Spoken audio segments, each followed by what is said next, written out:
I left my daughter in here. Forgot I left all my patterns in here. Now she tore them up. They were like all put together with staples. So now I have the boho. Half of me just wants to go ahead and just redo the print part and just reprint the ones that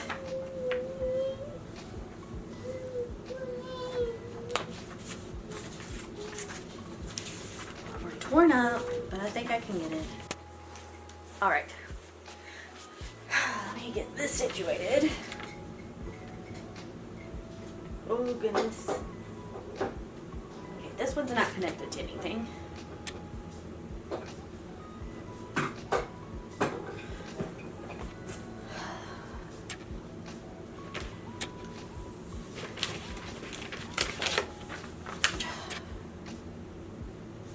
I think I need this part. No, that's putting everything together. I don't need that one. Holy crap. The one thing about having a toddler that likes what you do.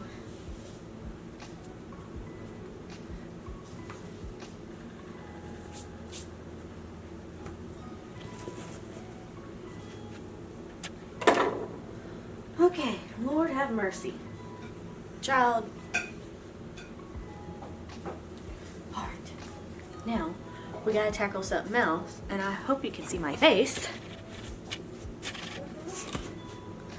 We gotta tackle all of this.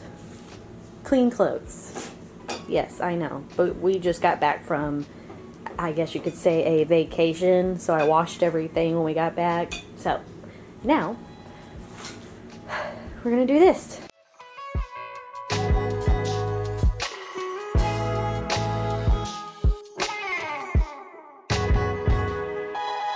Alright, so I'm going to interrupt this little spiel. I was running out of white, and I have a project that I want to do with some yarn, and I got a lot of white because the white was like $11. So I got white. I got a thicker white, and I got a new hook for this. I think they put it in a smaller thing, but I'll get that out in a second. But we got more blue because I'm still working on the blanket, which is going to be this video. So hopefully I can finish it. And I got more white for that. But I also got this thicker white because I'm going to do this technique that I saw a girl do. And it's adding white, where you add a thicker yarn while you're crocheting, and it creates this nice little like mosaic pattern, or a nice just pattern in general. I got some filling. So I got a bunch of filling. Guess what I'm going to make? I'm not going to make a stuffed animal. Well, I don't know. I think it would be considered a stuffed animal, but it's also considered a pillow. But just guess down below. I tried to get fabric for the chicken nugget pillows. Oh my goodness, to get a yard of the fabric that I thought was like close was $30. So if I sell chicken nugget pillows, that would literally have to be sold for $60 or something, because between shipping and making it and having the stuff, it would be $60 to make that. But I got a hook because this hook is for this size yarn. So got a size 8mm hook, and I got this corded material. Sorry, my daughter, I'm trying to keep her from coming in here. Yarn capri tinsel. It doesn't like color white. It doesn't tell you exactly what this is really used for,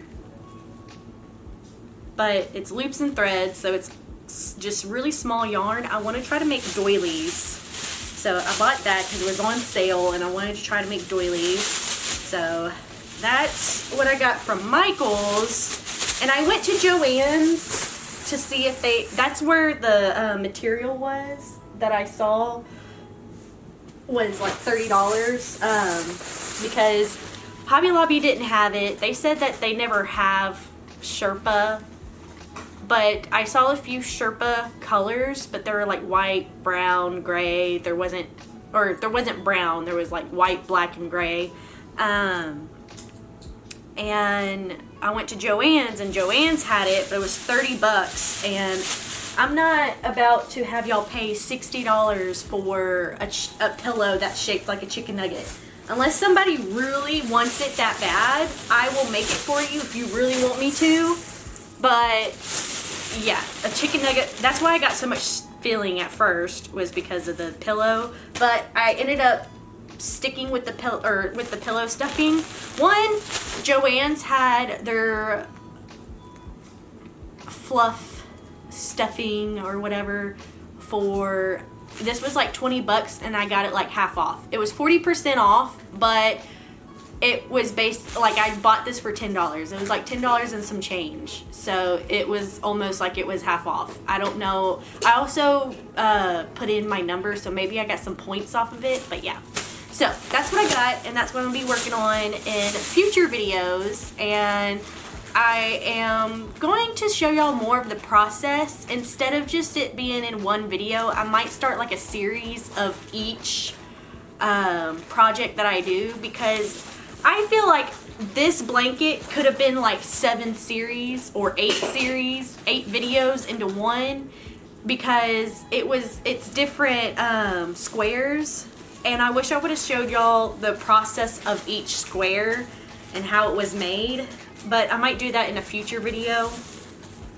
But making this blanket, oh my goodness, it took a lot of time, but I thought I could have enough. I had previously made previously made hand towels with this yarn, but apparently this yarn was not the way to go when it comes to hand towels because of the absorbency of acrylic. Acrylic's not very absorbent. They are good to like make scrubbing towels with, but they're not good to have in the kitchen, because if you put them on a hot surface on accident or put a pot on top of them, they will melt because of the acrylic. So I'm trying to make to where all of my dish towels are cotton only. So now that I showed y'all my little haul, I can hide this from my husband and go cut my watermelon, because I bought some watermelon.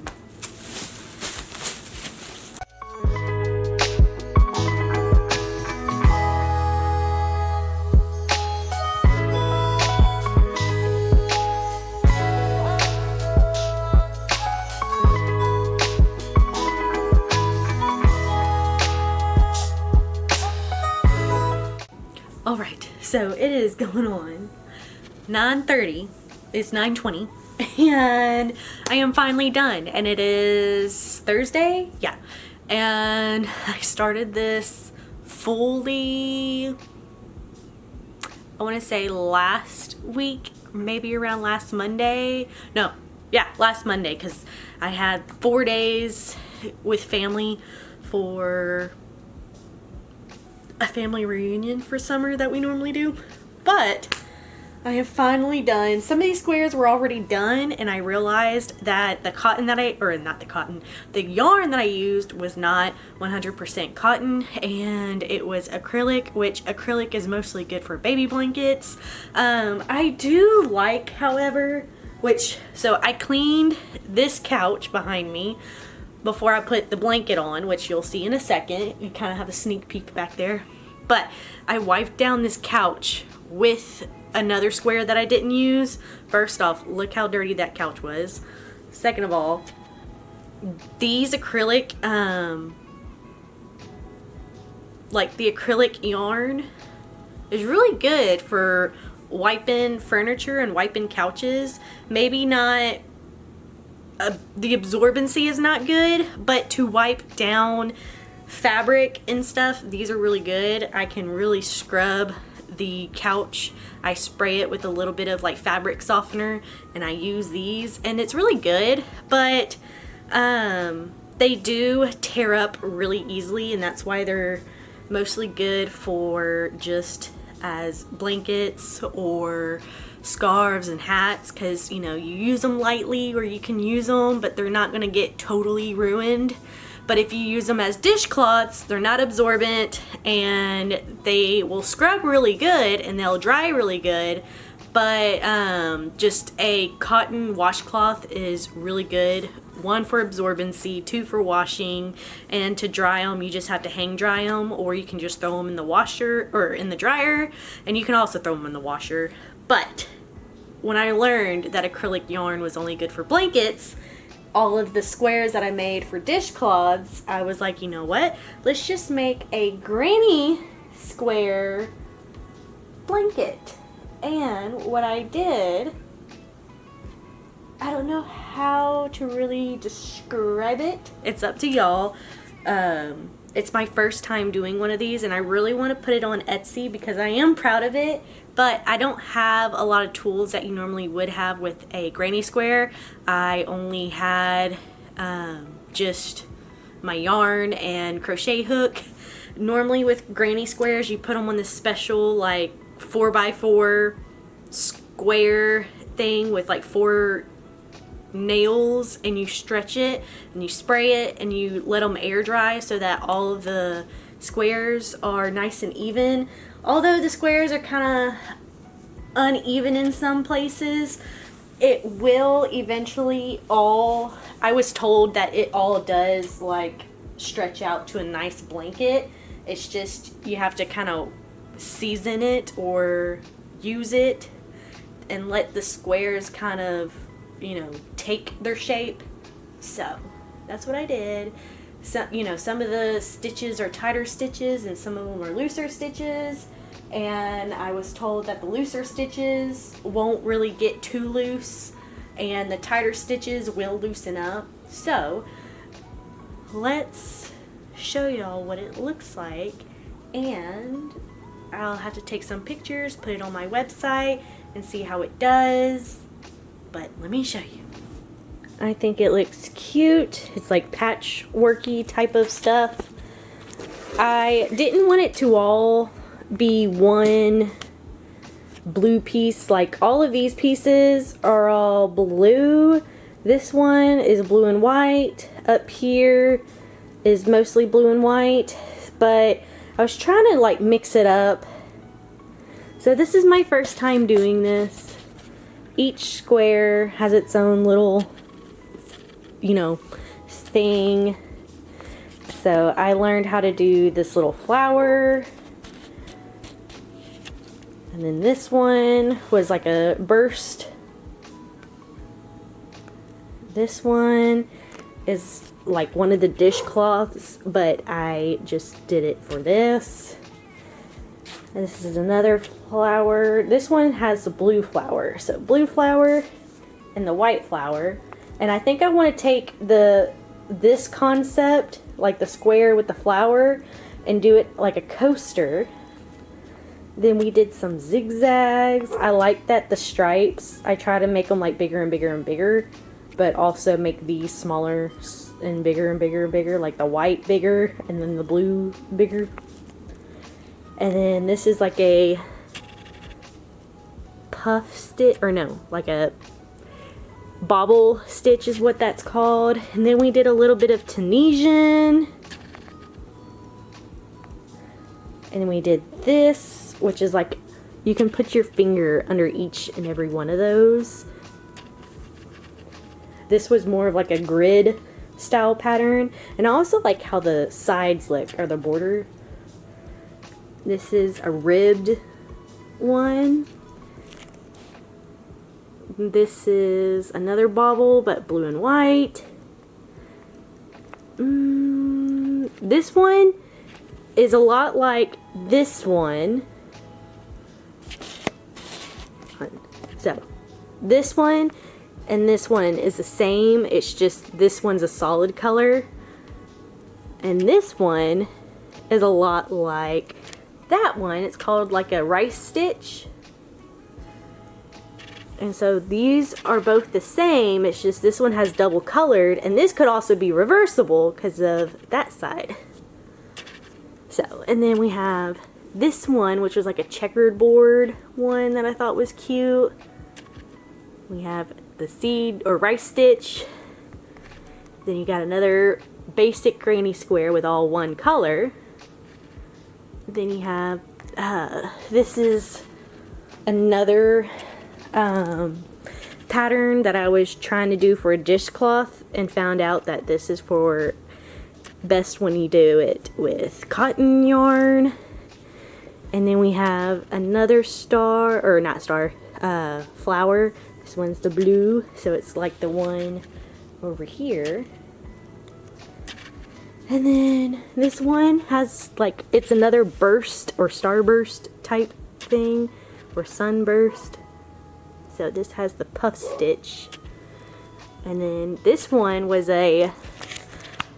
apparently it's called thrumming. So you take a thicker yarn, and I just did a simple single crochet all through this, but you put a thicker yarn, like you start off with the yarn but you finish off with the basic yarn, or you start off with the bigger yarn and you finish with the thinner yarn, and it's called thrumming, Thrumming. And so it adds like different textures, but if you look at it, it looks like there's little hearts on it. So I thought that was super cute. And then we got another flower, which is the white flower. So I hope somebody, sorry, all of my kids' stuff in the background, but I hope somebody really enjoys this or would be interested in buying it. Let me try showing y'all how it would look if you just threw it on the couch. You do this and you grab a corner and you throw it.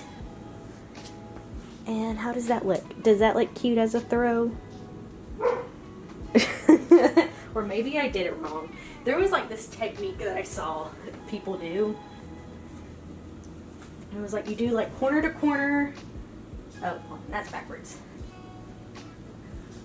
Corner to corner, and you just literally throw it. And it's supposed to, I don't know. But I like how it looks. Even when it's folded up, it just looks so cute. And it looks like I would see me have, like if I was a teenager, I would love this, because teenager me loved this color. When I was a teenager, I loved this color. I loved blue and white. Technically, the yarn is color, or the yarn color is green, but it comes off blue. So, I like how it looks just folded up. It looks so cute. So, let me go take some pictures. And there we have it.